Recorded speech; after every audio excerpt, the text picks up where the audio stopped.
Hello, guys and gals, lords and ladies, saints and sinners of every kind. Welcome to Rise Up Jerusalem, the Catholic podcast for teens. I'm your host, Connor McLaughlin, and if you know anything about me, you should know that I love movies. I'm a massive fan of movies, and because I love the faith, you would think that faith-based movies are a shoo-in for my favorite kind of movie. Surprisingly, there's a movie that came out last March that the first time I saw it, I thought it was a great movie, and the second time I saw it, I'm like, okay, I have some issues with this movie now. And I have the same issues that a lot of other people have, a lot of other critics, more importantly, have, and not just normal secular critics, but Christian critics have issues with this movie as well. Almost the same issue that all the critics across the board have with this movie. The movie in particular is God's Not Dead. The movie, if you haven't seen it for some reason, I don't know how you haven't seen it, because I thought everyone and their mother and their guinea pig saw it. But it's a movie about a boy, the poorly named Josh Whedon. He's not the Joss Whedon, the director of the Avengers. He's the college kid, Josh Whedon, who is going to college, and he's taking a philosophy class, and his professor, the even worsely named Jeffrey Radisson, is the philosophy professor who basically doesn't believe in God, stereotypical atheist whose mother died when he was 12, and he doesn't believe that there's a God because God allowed suffering. And the movie goes on with this fight between them two at the end of lectures, because the boy in the beginning doesn't want to sign a piece of paper that says, oh yeah, God is dead. And he's like, well, then you're going to have to defend yourself and whatever. And so it goes through him learning and defending himself and all this going on in their personal lives and blah, blah, blah, blah, blah, yada, yada, yada, et cetera, et cetera, et cetera, so on and so forth. And so they're, at the end, class is called on to decide the winner of the debate. And Josh is ruled victorious, and Professor Radisson is left in defeat. And then he reads this letter from his mother that he, didn't know he had, or something like that.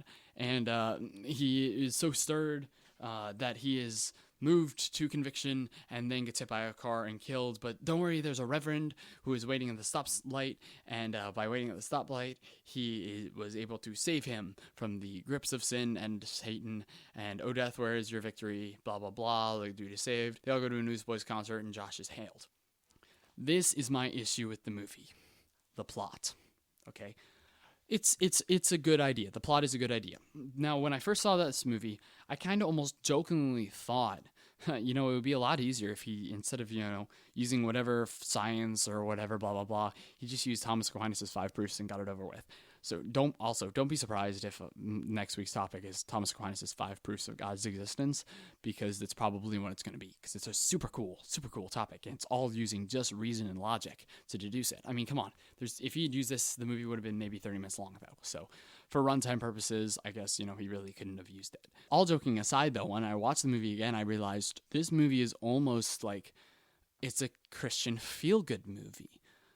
Let's go back to the plot of it real quick. The idea of the college kid, Josh Whedon. I'm just gonna call him Josh. I can't say his name right. Josh is this stereotypical perfect almost Christian. Like, he literally has no flaws. His absolutely smoking hot girlfriend is like going to leave him because he doesn't want to give up talking to the professor and debating him. And he's like, no, I got to do this anyway. And she's like, no, go away. And, whatever. He really has no flaws. And the Professor Radisson has all the flaws. If you've ever read any sort of like an English book and ever had to study like conflict, you'll know that there are 4 main types of conflicts: man versus nature, man versus society, and man versus self. This movie the main conflict is man versus man. It's the debate between God and atheism, and the Christian Josh and the atheistic professor. Now, when I say it's a Christian feel-good movie, I'm saying that because this movie has like the perfect scenario. At the end of what I guess is just like a couple weeks, when at the end, he converts. All right, let's just start from the beginning. I have a lot of issues with this movie. Number 1, Josh converts the professor. Okay, that's an issue not because he converts him, but because he converts him. For Pete's sake, it's like literally, they say it's 20-minute sections at the end of the class, and it's 3 ends of lectures. So it was an hour. So he had an hour, but he also had to give the other guy time. So let's say maybe he had 30 minutes. And in said 30 or 40 minutes, he was able to completely convince a professor, or at the very least make him doubt everything that he believed. Are you kidding me? That's not, if anyone who has ever been in apologetics will tell you, it's not that easy. If it was that easy, there would be a lot more Christians walking around. But it's not that easy. Converting someone or bringing them into the faith really takes years and years and years. And not just presenting facts. It's more of like showing them that there is a love there, and that Christianity is the fullness of love, and that Catholicism is said fullness of Christianity. What? Throwing out a plug for my Catholic homies. So there is that issue with the movie, that, he converts him. And then there's, some other side characters as well. There's like this Chinese kid, I think his name is Martin, who becomes converted. But then he says like, oh yeah, if I, because of Chinese, I guess, his father would disown him if he, or stop paying for his college or something. I don't know what Chinese, all I can think of is like that disappointed Chinese father meme, but that's beside the point. Something like that, he'd just be like, oh, I disown you now, I can't play for your college, but he converts anyways. Like, I'm confused. And even crazier is this Muslim girl. I think her name is like Aisha or something, and she, I kid you not, like, is like listening to stuff on like Jesus, like Billy Graham or something, and her brother finds out, and then her family finds out, because darn you little brothers. And it just ends up craziness, and she gets disowned by her family. Now, you should know, in Muslim culture, this is a bit of an issue. If you're getting disowned by your family, it basically means you're done for. Now, I was hoping for this movie to go on and say, okay, well, she's going to be brought in. It's going to turn out that she'll be okay just fine, and the kid Martin's going to, somehow find work and be able to pay for his college. No, it doesn't show you any of that. And from the sequel, it doesn't seem like it's going to show you. The sequel seems like a completely different story along this almost the same line of God's Not Dead. The line of, God's not dead, but it's more of a separation of church and state is the sequel. But again, what? Just like the issue with the professor, you converted people in like a couple. Well, this other girl was converted by other things, not by Josh. But with the Asian kid, you converted this kid in like a very small amount of time. Okay, maybe you were talking to him outside of class a little bit, but holy cow, dude, like that's amazing. It's so amazing that I don't believe it. I straight up do not believe that there's any way you can convert this kid that quickly. And then you have, you don't even see what happens to that kid afterwards. And then with the Muslim girl, it doesn't show what happens to her afterwards either. Like, I want to know. I want to know what happens to these people. And so, two people who are of different, one is like, oh, I don't really believe in God. My father believes in business or whatever. And then the girl who's a Muslim, and then the atheist, and they all get converted. And then there's even another character in this who's like a reporter who at one point reports the Robertson family, like the Duck Dynasty people. And she turns out, oh, she has cancer. And then, afterwards she, she's like, oh, I have cancer. What do I do? And she tells her boyfriend, who's just kind of like, oh man, why'd you tell me that ruined our dinner, break up our relationship? And because the boyfriend's kind of a jerk and only believes in business. And it's like, are you kidding me? Like, this is ridiculous. What is going on? Okay, I understand she's cancer and the boyfriend is a jerk. Yes, but where's that plan? Well, it turns out that she goes to interview the newsboys and they converted her to Christianity in like 5 sentences and a joke about a drummer. Like, it's too unrealistic. I don't understand how that's even possible. How are you going to convert people in like that small amount of time? There's no way. My other issue with this is that it really shows a lot of things in a negative light. It shows atheists as being smug, jerk bullies almost. And that couldn't be farther from the case. Penn Jillette, the magician, one half of the Penn and Teller magic show, is a self-proclaimed atheist, and gladly so. But he has a story about where someone after a magic show handed him a Bible. And he's like, okay, that's fine. They were looking out for my well-being. I understand that. That's great. I love it when... And he straight up said this, and I'm paraphrasing because I don't have it up right at hand, but he said that he loves, how it wasn't like you're a bad person because you're an atheist. It's, these people are looking out for my well-being. They're trying to help me. And I may disregard that, but at the very least, their intentions are good. But in the movie, it has this idea that, the atheist is the bad guy and there's no good things in him. And the Christian people are completely flawless and there's nothing bad in them. And it's a caricature almost of life. All the bad guys are as bad as they can be, and all the good guys are as good as they can be. And there's no way that anybody like that is going to be converted as fast as they are in the movie. The people who don't believe in God are bad. The reporter chick is, before she gets cancer, is bad, and then boom, after she gets cancer, she accepts God. The atheist guy is bad until he reads the letter from his mom, and then boom, he accepts God.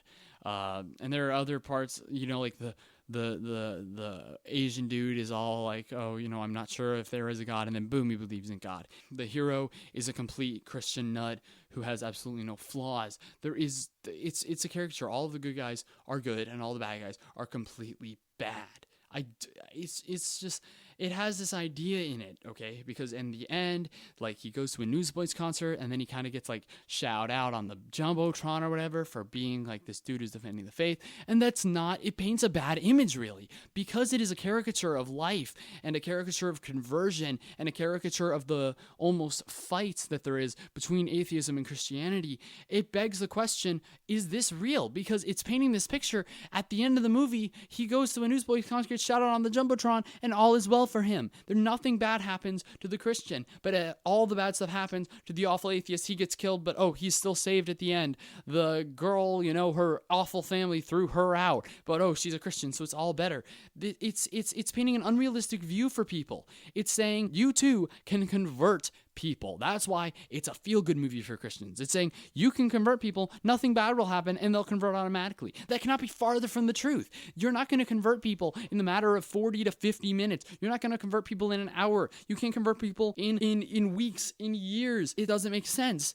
There's a song that says that our relationship with God has to be more like falling in love than something that we have to believe in, more like losing our heart than giving our allegiance. When you are converting someone, you have to talk to them and help them understand that God is the best way for their life, but you can't just put out points and facts and make them understand, oh no, that makes total sense. Very few people that I know, and I doubt there's very few people in the world, are ever going to say, oh, well, that logically makes sense in the reason and the facts. Okay, I'll completely change my life. That's crazy. The hardest thing in life to do is to change your life to reflect truth like that. Like, that's absolutely insane. There's no way that's going to happen. So this movie really is a feel-good movie for Christians, because it's just painting this picture. Oh, you too can convert atheists. Atheists are bad, but you can bring them back to Jesus, and you'll be hailed in heaven, and, on this earth, and everybody will love you, and yada, yada, yada, blah, blah, blah, when that really couldn't be farther from the truth. The good guys have no need to change, and they get all of the happiness. The bad guys have all of the flaws and have the worst things happening in the end. There's another character who's dating the professor dude, who then gets fed up and leaves because of his atheism, and she basically suffers from a Cinderella complex. But again, she even doesn't have a character development beyond that.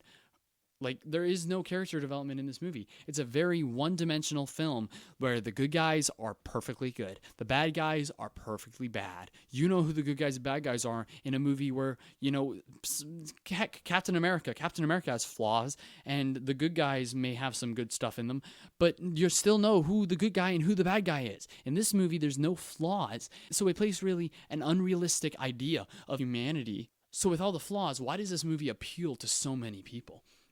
Well, I think it's really because it, has this idea of the standard David and Goliath story. David is Josh, and he is fighting the evil philosophy professor. Okay, so why does that appeal to people? Because it's that story of who they want to be. It's the best case scenario, but it's a caricature. It's a best case scenario of what happens when a Christian can do it.